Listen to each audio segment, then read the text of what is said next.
This is Canada. Maple syrup in my cabin, say, ay, kick your ass all hockey season, ay. Bien le bonjour tout le monde, QXM directement de Iberville dans le coin de Saint-Jean-sur-Richelieu avec une belle vue en ce magnifique 25 février 2025, moins 5 degrés à peu près. Les semaines se suivent au Québec mais ça ne ressemble pas du tout. Donc ça fond ici de plus belle, une petite pluie présentement. Donc je voulais vous laisser savoir que la vidéo qui va suivre se trouve à être des enregistrements audio qui font suivi avec les différentes séries de la SQDC. Donc, les différents appels sont une avec la personne responsable de l'accès à l'information pour notre dossier. Et le deuxième, c'est la réponse de la mise en demeure de la part du directeur de la police de Richelieu-Saint-Laurent. Donc, le premier appel, environ 4 minutes. Le deuxième appel, une bonne vingtaine de minutes. Donc, monsieur le directeur avait beaucoup à nous partager. Donc, restez à l'écoute. Et sur ce, QXM, ciao, à la prochaine!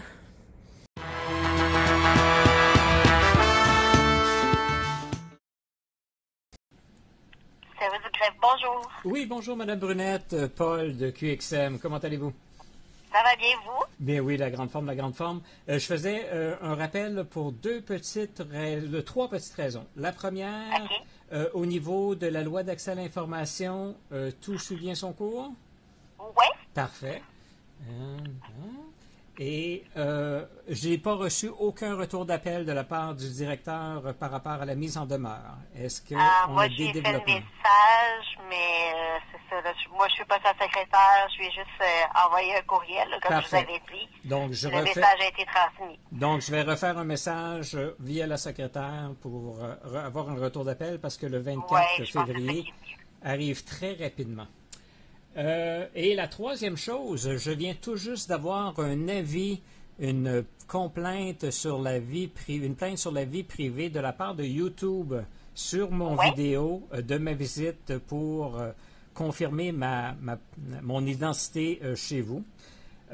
Donc, j'imagine que c'est soit vous ou soit l'autre dame qui a placé une plainte pour atteinte à la vie privée. Oui. Donc, c'est vous ou c'est l'autre dame?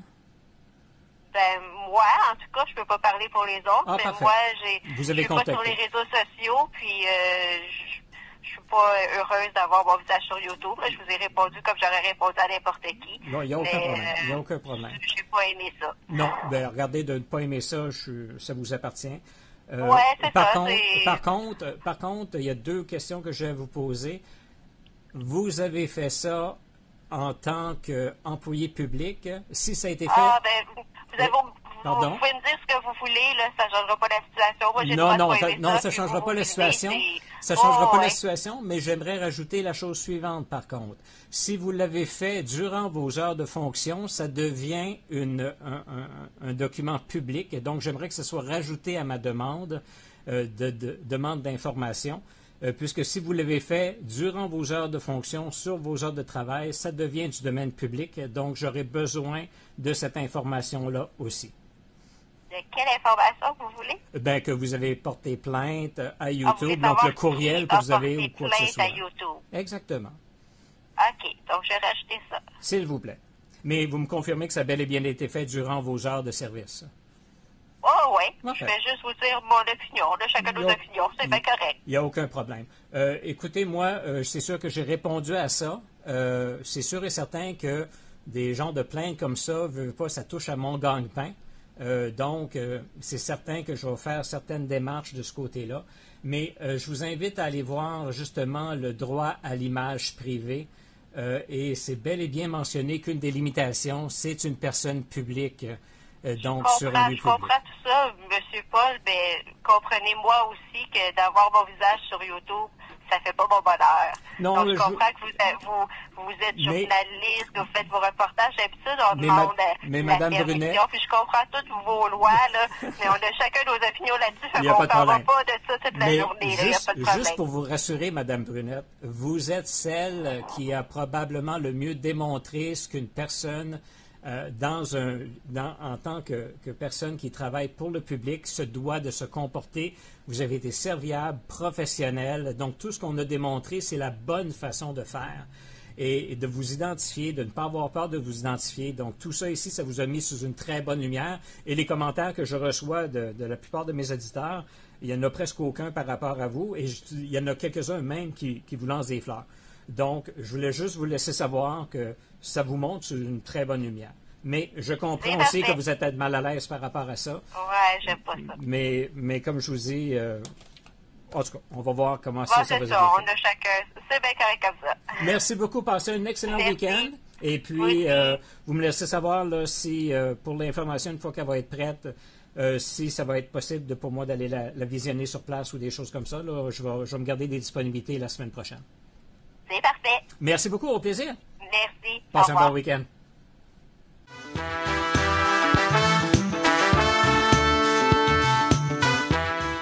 Oui, à l'écoute. Oui, bonjour. Marco Carrier, directeur de la régie de police Richelieu-Saint-Laurent. Monsieur Carrier, comment allez-vous? Très bien, vous-même. Nous nous portons à merveille. Donc, merci beaucoup pour le retour d'appel. Je parle à M. Paul, hein, c'est ça? Oui, lui-même. Parfait. Qu'est-ce que je peux faire pour vous? Bien, je voulais justement avoir la chance de vous parler pour prendre le temps de juste mettre une mise à jour au niveau de la mise en demeure. Excusez-moi. Aussi, je voulais vérifier avec vous si vous avez pris connaissance des agissements de l'agent Germain ou pas. Et j'aimerais bel et bien, avant de placer une plainte à la déontologie, là, d'avoir votre feedback à ce niveau-là. À propos de l'agent Germain, c'est quoi exactement? Ça, c'est lors de la première appel d'expulsion ou la deuxième, la première? La deuxième. OK. Donc, qu'est-ce qu'il y a contre M. Germain? Ben, j'ai appelé ça l'incident de la glace, là, mais c'est rien de dommageable physiquement, mais comme comportement, c'est complètement inacceptable. Fonctionner de la bonne méthode et ne pas retourner sur votre commerce parce qu'ils vous l'ont dit déjà. Demandez comment est-ce qu'une mise en demeure peut être donnée. Ah, mais pas un employé comme ça. Il y a un responsable de succursale, il y a des façons de faire. Appelez, renseignez-vous, ils vont vous dire comment... Je me suis renseigné. Tout employé de la fonction publique qui reçoit un document pour ses supérieurs doit l'acheminer à ses supérieurs. Ils signeront pas votre papier. Je n'ai même pas besoin que ce soit signé, c'est juste que ça montre que oui, ils l'ont reçu. Signé ou pas signé, je m'en fous. Ben, pourquoi vous ne l'avez juste pas laissé là?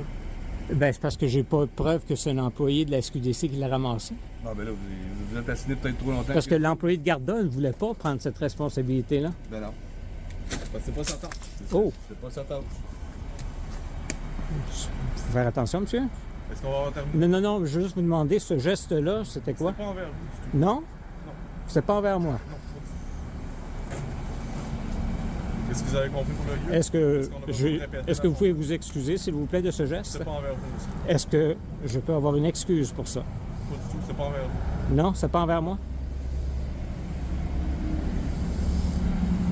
Messieurs, vous êtes en fonction et vous avez un code de déontologie, vous avez prêté serment. Et dans votre serment, vous avez dit quoi? Que vous alliez protéger les droits et libertés octroyés par la Charte québécoise des droits de la personne. Oui, mon droit de filmer en lieu public, vous êtes en train de le bafouer. L'agent, je ne sais pas si c'était par frustration ou quoi que ce soit envers ma personne, a délibérément pris de la glace sur le capot de leur véhicule de service et l'a dirigé dans ma direction. Ça a éclaboussé peut-être 2 pieds en avant de moi, mais ça a frappé mes pieds. Et à partir de là... En nettoyant le véhicule parce qu'il neigeait, je présume? Ou nettoyant, mais comme je vous dis, c'était un drôle de moment pour nettoyer et d'envoyer cette glace-là dans ma direction. OK. Donc... Ça, avez-vous ça sur caméra? Malheureusement, l'angle de la caméra étant ce que c'est et étant probablement le pire cadreur caméraman qui existe sur la planète, ça c'est les dires de mon fils. Malheureusement, non, sur la caméra, on ne le voit pas. On aperçoit le son, par contre. On perçoit très bien le son. Et on voit aussi que la glace qui était présente peut-être 2 minutes avant sur le capot n'est plus présente 2 minutes après. Et mes interactions avec l'agent j'en ai fait vraiment là, une liste complète. Puis je pourrais vous la faire suivre de toute façon par courriel, peut-être, pour que vous ayez le détail de l'interaction.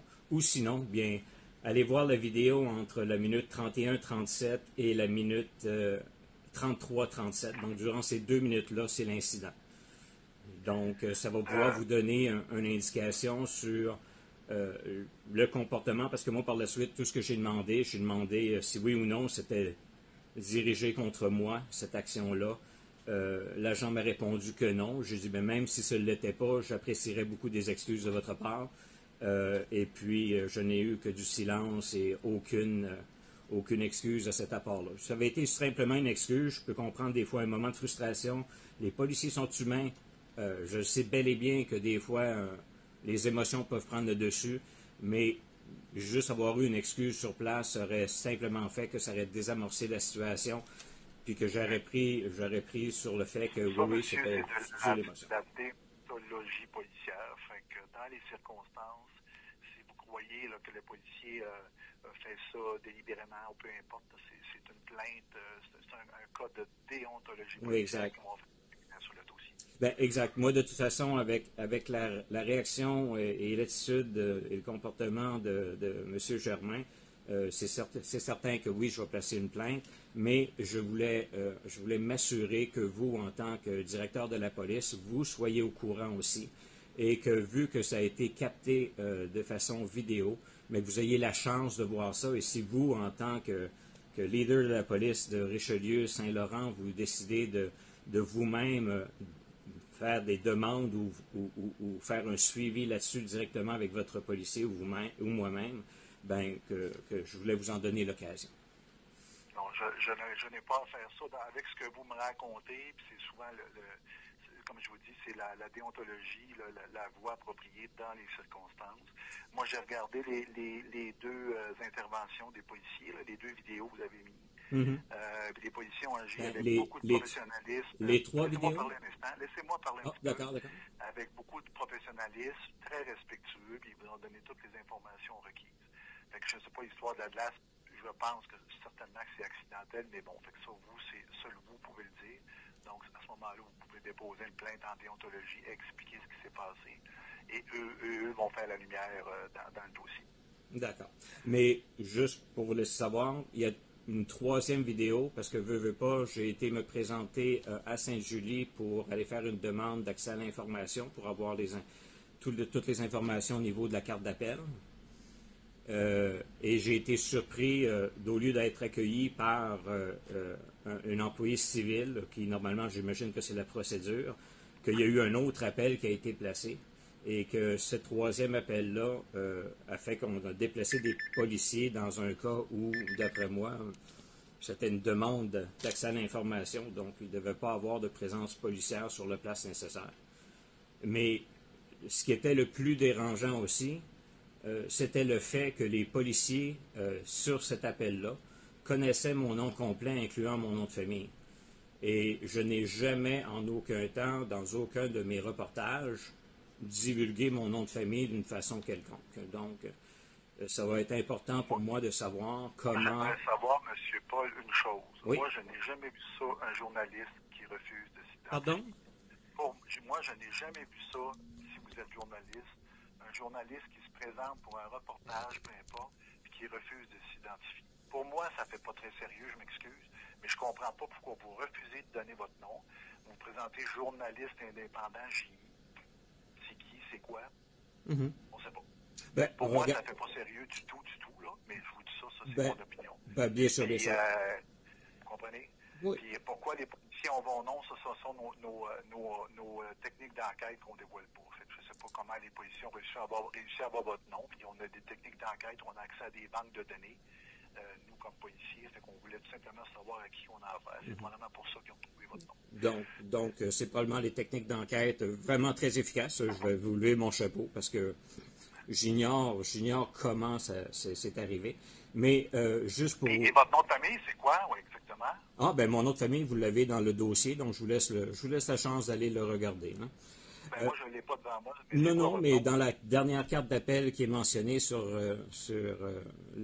manuellement sur la mise en demeure, Quel nom a été mentionné d'abord à ce moment-là? Non, je vais vous laisser le soin d'aller le chercher, il n'y a pas de problème. Dieu, mon Dieu. Mais dans je vous dis, ça fait pas sérieux votre affaire, je m'excuse. Monsieur Carrier, j'imagine que vous n'êtes peut-être pas d'accord avec ça, mais l'identité de quelqu'un par rapport à sa propriété est quelque chose qui est protégé par la Charte québécoise des droits et libertés de la personne.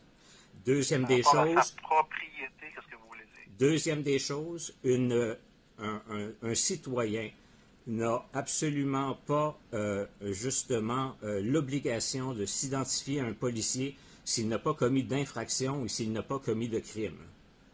Donc, dans ce cas-là... Vous ne vous présentez pas comme citoyen. Non, mais vous ne vous présentez pas comme citoyen, vous vous présentez comme journaliste. Mais un journaliste... Pour un citoyen qu'on rencontre, s'il n'y a pas commis de crime, il n'y a pas d'obligation. Mais vous dites faire un reportage. D'ailleurs, je ne comprends pas le reportage sur quoi exactement vous cherchez.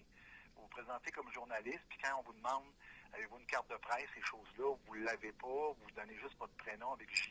Mais regardez... c'est ça qui fait un petit peu particulier, c'est tout. J'ai justement montré mon accréditation de presse à l'agent Haché et Parent qui était là la première fois. C'est la Charte québécoise. Il n'y avait pas votre nom sur l'accréditation, c'était juste la Charte qui vous dit que, comme journaliste ou la liberté de presse, on peut filmer les endroits publics. Exactement. Mais c'est pas votre nom qui est là-dessus, ça. Mais est-ce qu'on a absolument besoin de... Quand je me présente sur un événement, je suis journaliste pour TVA, je ne sais pas, moi, Félix Séguin, etc. Bon, on a mais vous, en tout cas, peu importe, je veux cesser la discussion là-dessus. Maintenant, il y avait autre chose que je pouvais faire pour vous. Vous m'avez parlé de la mise en demeure. Bien, exactement. Donc, je sais que vous avez répondu. Vous êtes le seul service qui a répondu. Les policiers ont répondu. J'ai reçu un avis comme quoi qu'il y avait un avis d'accusé de réception le lendemain de ma présentation de la mise en demeure, ce qui n'a pas été le cas de la part de la ville de Richelieu ni de la SQDC. Et donc, mais je vais laisser savoir que la date butoir pour la mise en demeure était aujourd'hui, le 24 février, à 15 h cet après-midi.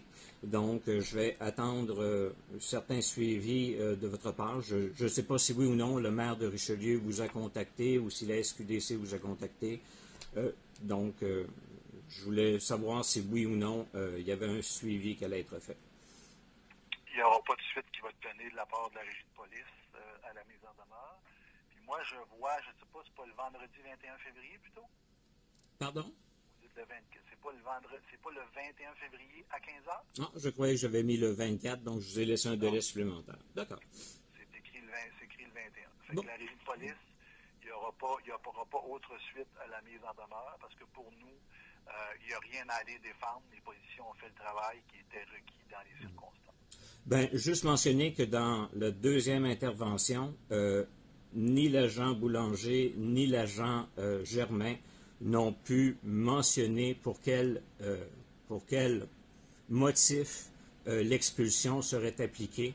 Donc, on était très vague sur le fait que c'était peut-être un règlement municipal parce qu'eux, ils ne veulent pas. Si les policiers ne sont pas capables de verbaliser un code de loi, ou une règle quelconque pour forcer une expulsion, c'est un manque flagrant au niveau de leur fonction et de leur façon de faire les choses. Ce qu'ils nous ont expliqué, M. Paul, c'est que nous, quand on est appelé pour expulser une personne, c'était la demande d'un responsable des lieux. Donc, en l'occurrence, la SQDC. Eux nous ont demandé de vous expulser pour les motifs que vous sembliez, il y avait quand même de l'insistance, les gens avaient posé des questions, etc. Puis vous deveniez dérangeant pour eux. Nous, on agit à la demande du propriétaire des lieux. Ça, je comprends. Mais être dérangeant sur un lieu public, surtout une société d'État... Vous voulez pas, vous dites, j'ai pas fait d'acte criminel, c'est pas nécessaire, juste d'être dans un endroit. Imaginez-vous, quelqu'un s'installe avec, je sais pas moi, sa chaise de parterre, puis il se décide de passer la journée dans un hall quelque part, puis tout le monde doit l'enjamber pour entrer. Il commet pas de crime, mais il vient dérangeant pour les gens, pour l'activité du commerce. C'est pour cette raison que des fois qu'on reçoit des appels d'avis d'expulsion. Mais nous, en on quoi... agit à la demande du responsable des lieux, c'est tout. Parfait. Mais en quoi un citoyen, qu'il soit journaliste ou pas, qui décide d'aller dans une société d'État de Pusey et de vouloir justement ramasser de l'information pour peut-être sa formation personnelle ou pour des codes, justement, serait expulsé. Il ne s'agit pas là d'une forme de discrimination? Non. Non, moi je vois pas ça comme ça. Parce que, M. Paul, vous allez dans des endroits aussi particuliers. La SQDC, moi je me mets dans les circonstances. Exemple, moi, comme directeur de police, je ne consomme pas de cannabis, mais exemple que j'en consommerais parce que c'est légal aujourd'hui, on s'entend, de me présenter là, et là que j'ai quelqu'un qui filme dans l'entrée, je ne serais pas à l'aise. Je ne serais pas content de savoir ça, sans savoir ça se retrouvera-tu sur YouTube. Puis là, mes patrons sauraient que leur directeur fume du cannabis. Je ne serais pas fier de ça.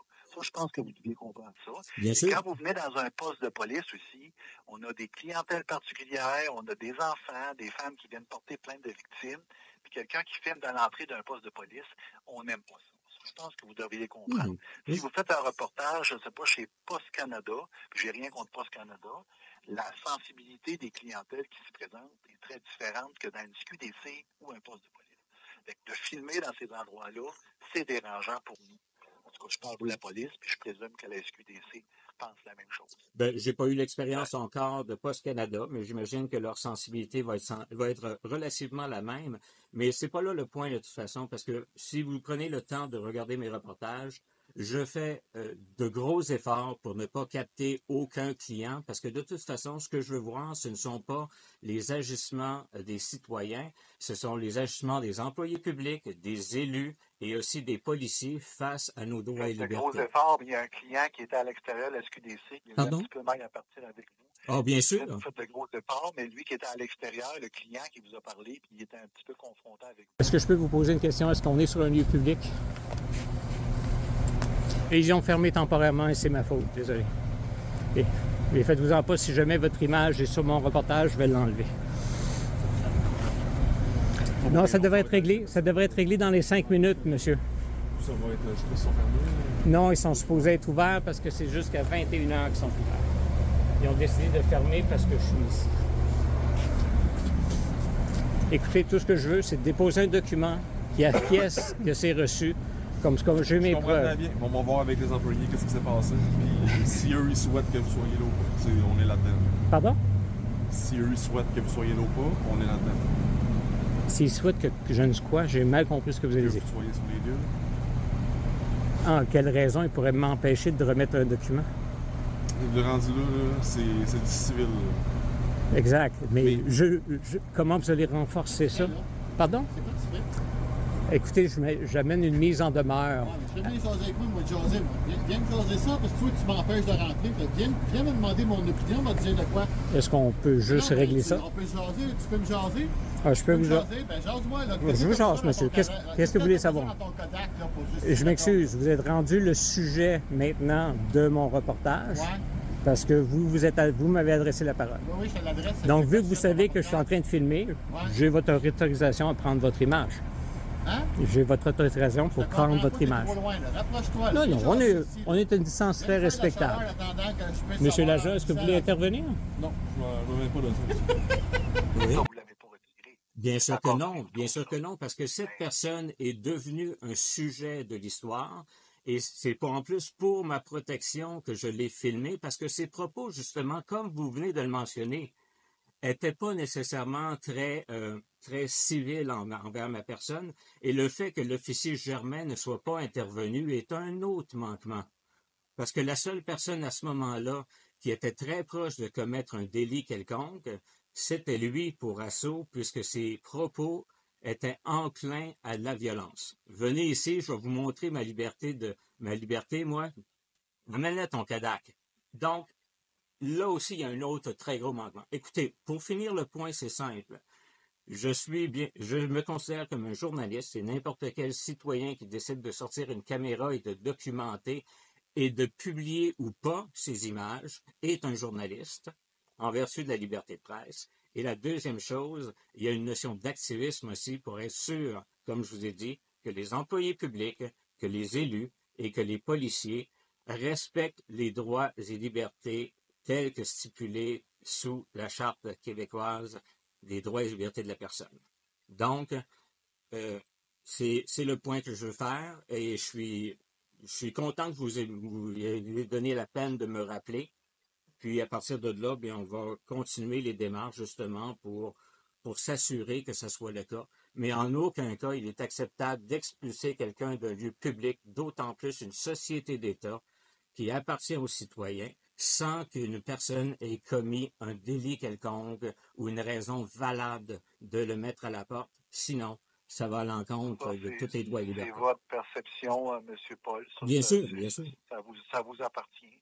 Mais les expulsions, nous, on en a souvent parce que quelqu'un devient indésirable, parce que vous étiez devenu indésirable, dans le sens très large du terme. Exact. Nous, on agit à la demande du propriétaire, la personne qui est responsable du lieu. C'est bien. Ils n'ont pas besoin de commettre de crimes, d'infractions. Juste d'être présent, insistant, poser des questions, parce que ça dérange quand passer 35-40 minutes dans un endroit comme ça, même dans notre poste ici, on ne sert pas d'autres personnes pendant ce temps-là, parce que c'est long, vos affaires, là. Vous comprenez, là. Écoutez, moi, je pense que l'histoire de libre jouissance et tout, c'est vous qui l'avez créé avec votre insistance qui nous amène à poser des actes. Si vous rentrez, posez des questions, 5 minutes, on filme un petit peu, parce qu'ils vous ont laissé rentrer au début, excusez, qui regardent votre reportage. C'est à votre insistance qu'ils ont dit, exactement. Vous devez quitter, puis vous devez avoir l'autorisation, si j'ai compris, de leur relationniste de presse pour pouvoir avoir des entrevues. Fait que je pense qu'ils vous ont bien répondu, mais je ne veux pas parler au nom de SQDC. Non, ça se comprend. Je parle de ce que j'ai vu sur la vidéo. Je comprends, mais il est sûr et certain que à ma première visite, on a tenté de m'empêcher de rentrer. On m'a même exigé de m'identifier, de sortir des cartes d'identité. Et encore là, quand vous parlez justement du patron de la place, des responsables de la place, bien, dans le cas d'une SQDC, bien, les patrons, c'est vous, c'est moi, c'est les citoyens. C'est une société d'État. Ça appartient aux citoyens. Donc, si on ne peut pas exercer nos droits et libertés de base parce qu'il y a une incompréhension de la part des employés publics sur place, ben, il faut que ça soit redressé d'une façon quelconque. Regardez, sur ce, je vous laisse sur ces paroles. Merci beaucoup d'avoir retourné l'appel. Je suis par contre déçu que vous n'allez pas prendre de dispositions pour adresser au niveau de vos policiers des ajustements comme l'agent Germain a fait en 2 occasions, de ne pas protéger un citoyen contre un autre citoyen parce qu'il ne veut pas s'en mêler, et l'incident de la glace. Et la dernière chose aussi, c'est vraiment le fait d'enquêter et de chercher des informations à propos d'un citoyen qui n'a pas commis aucun crime ou aucun délit, d'aller chercher et prendre des ressources pour trouver son nom de famille. Je trouve ça complètement inacceptable. Juste vous dire aussi par rapport aux policiers, vous dites que je ne prends pas d'acte. La déontologie est justement là pour ça. C'est un organisme indépendant. Quand le citoyen croit que le policier manqué de respect, etc., n'a pas fait le travail auquel vous pensez qu'il aurait dû faire, c'est l'organisme responsable pour ça. Fait que c'est pas que je fais rien, mais je vous réfère à la déontologie. Monsieur le directeur, vous-même avez porté justement serment et être sous le code de déontologie, n'est-ce pas? Oui, le serment, c'est en vertu de la loi de police, pas le code de déontologie, mais en vertu de la loi de police. Oui. Exactement, en vertu de la loi de police, et la loi de police, justement, inclut aussi le code de déontologie. Mais ce que vous faites présentement, de ne pas adresser mes doléances, je crois que c'est un manquement au niveau de votre code de déontologie aussi. Donc, c'est comme vous voulez. Sur ce... Moi, je vous demande une dernière chose, M. Paul, avant qu'on se quitte aussi. Si vous vous représentez dans nos locaux, je vous demande de ne pas filmer mes employés de soutien administratif. Ces dames-là ne veulent pas être filmées, elles n'aiment pas ça. Je vous demande ça. Mais respectueusement, M. Carrier, je vais refuser votre demande puisque la loi et les droits et la liberté d'expression, toutes couvertes par la Charte, nous donne justement la possibilité de faire ça si on veut le faire. Si eux veulent s'extraire de cette situation... Pardon? Je comprends, là, dans le cadre de leur travail, vous avez raison, ce sont des employés qui travaillent pour la fonction publique. Vous avez raison. Mais quand vous parlez de droits et libertés, ces gens-là, dont Mme Isabelle, que vous avez mis la vidéo elle n'est même pas sur Facebook. Elle est très, très timide, cette dame-là. Se retrouver sur YouTube, elle n'aime pas ça.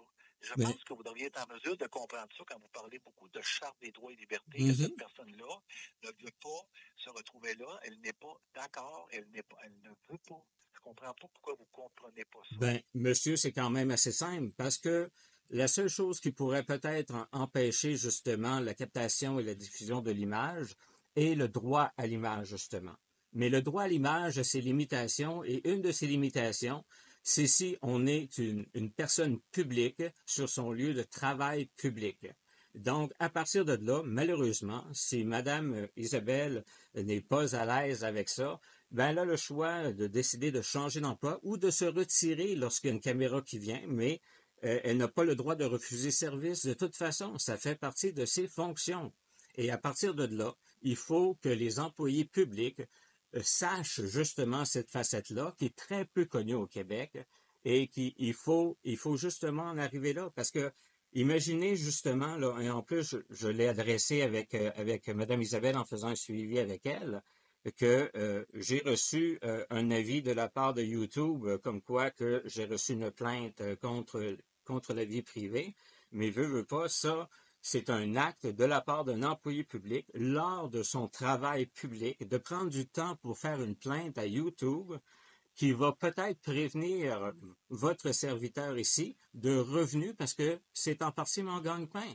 Donc, là aussi, il y a un gros manquement à justement les responsabilités et les devoirs d'un employé public. Donc, ça fait le tour de ce point-là. Et je sais que l'image que je vais vous donner est peut-être dérisoire, mais il n'y a pas si longtemps que ça. On n'a pas vécu ça dans tous les pays du monde, mais il n'y a pas si longtemps que ça. Ça faisait partie des cas de discriminer des personnes pour leur couleur de peau.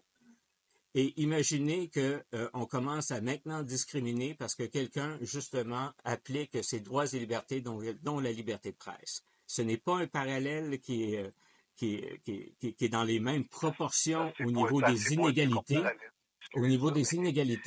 mais si on commence à laisser glisser justement une petite chose et une autre petite chose et une autre petite chose, ben on ne sera pas une démocratie vivante et une démocratie où est-ce qu'il va faire bon de vivre et de pouvoir s'exprimer comme on veut.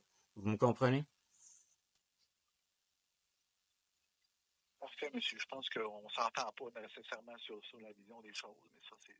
Mais ça, et je suis désolé que nous devrons prendre les autres actions puisque, comme c'était mentionné dans la mise en demeure, tout ce que je demandais, c'était une excuse formelle pour les manques qui se sont passés durant la première intervention. Je ne vais même pas mentionner la deuxième intervention, mais soyez assurés que je vais faire les suivis et soyez assurés aussi qu'au niveau de la déontologie, je vais faire aussi les suivis de ce côté-là. Et que malheureusement, je vais vous inclure dedans aussi pour vos propos que vous avez tenus aujourd'hui. Vous ferez, monsieur, ce qui vous semble juste de faire. Sur ce, M. Carrier, je vous souhaite une excellente journée. Assurez-vous que vos policiers soient prudents et soient en sécurité dans toutes leurs fonctions.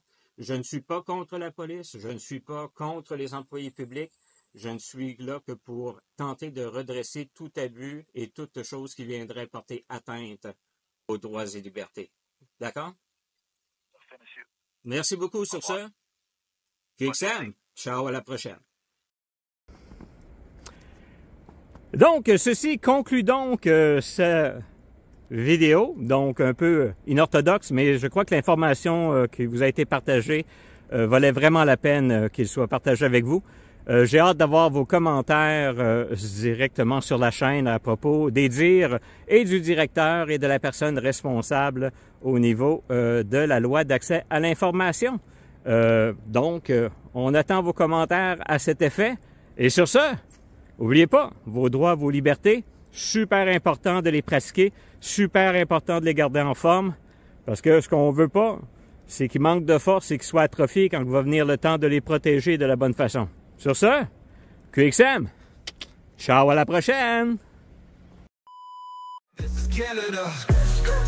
Maple syrup and like Captain say, ay, kick your ass all hockey season, ay, Mounties be riding horses, ay, yeah, this is Canada. Ay, Moose live up in our zone, ay, we got the best weed ever grown, ay, we got the best bacon ever known, ay, from Toronto to to Regina.